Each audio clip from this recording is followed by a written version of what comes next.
Imagine setting out on a journey across vast lands, without a map, without a compass, and without any clear visual representation of what lay ahead.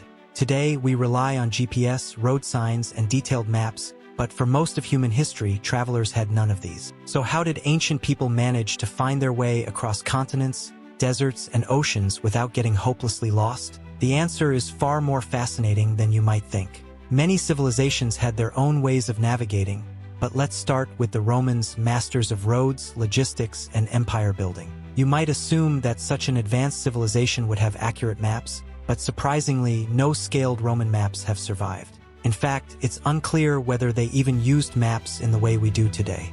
Instead of relying on geographical accuracy, Roman navigation was built on a different system: itineraries. These weren't maps at all, but written lists of roads, stopping points, and distances between locations. It was less about visualizing the land and more about knowing exactly where to go next. Imagine planning a trip today using only a list of highway exits and gas stations rather than a map.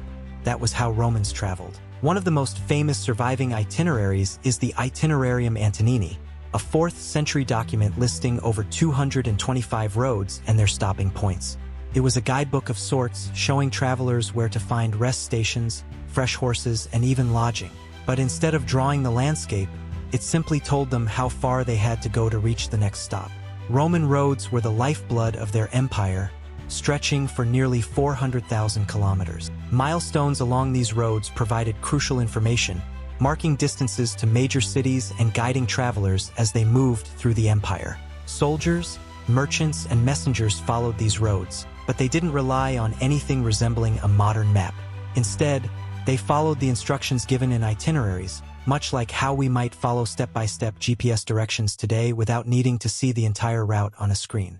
But what if you traveled beyond the Roman world? How did other ancient civilizations navigate?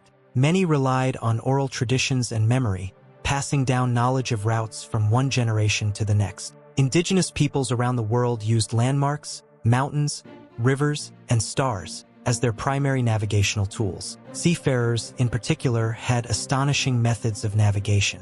The Polynesians, for example, could cross thousands of kilometers of open ocean without maps or compasses. They read the stars, the movement of ocean swells, and even the flight patterns of birds to determine their direction. Their ability to navigate vast distances with such precision remains one of the most impressive feats in human history.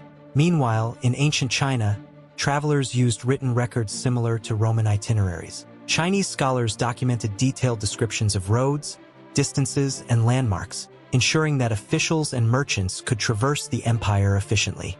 And then there were the medieval maps that blended geography with mythology. The Madaba map, a mosaic from the 6th century, depicted cities in the Holy Land, but instead of precise roads and distances, it showed a symbolic representation of sacred sites. The Romans also had the Tabula Peutingeriana, a 7-meter-long illustrated itinerary that focused more on showing connections between cities than geographical accuracy.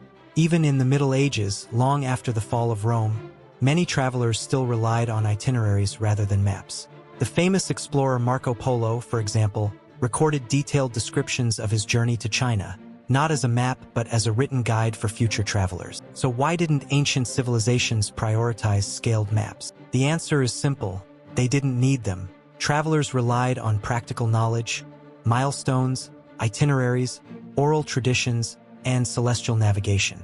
To them, a list of directions was more useful than an image of the land. In a way, we still use this ancient logic today. Think about a subway map. It doesn't show exact distances or realistic geography, but it helps people get where they need to go.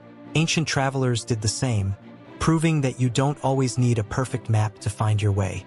This same logic applies beyond just subway maps. Think about how we use GPS today. Most people don't zoom out to see the entire landscape. They simply follow turn-by-turn directions. The device tells them where to go next, much like how Roman itineraries guided travelers from one stop to another.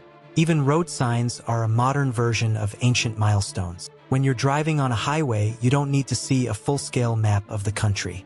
Instead, you rely on markers that tell you how far you are from major cities, exits, and fuel stations. This is exactly how Romans, medieval merchants, and even early explorers navigated, by following a structured series of known waypoints. But what happens when people step outside these familiar systems? That's when human ingenuity takes over.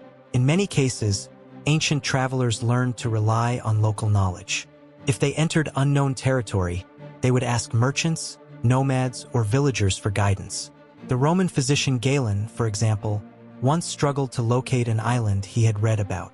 With no map to guide him, he had to rely on the accounts of fishermen and traders who knew the route by memory. Even today, in the age of advanced technology, we sometimes revert to these ancient methods. Imagine you're lost in a city with no phone signal. What do? You look for landmarks, ask for directions, or rely on past experience, just as people did thousands of years ago. Perhaps the most fascinating part of the story is that ancient travelers weren't limited by their lack of maps. Instead, they adapted. They developed systems that were just as effective, if not more so, than the highly detailed maps we rely on today. After all, what good is a perfect map if you don't know how to use it?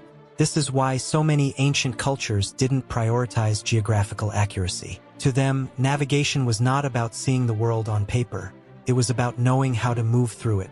The world was imagined not as a static image, but as a dynamic network of paths, connections, and knowledge passed down through generations. And when you think about it, isn't that exactly how we still travel today?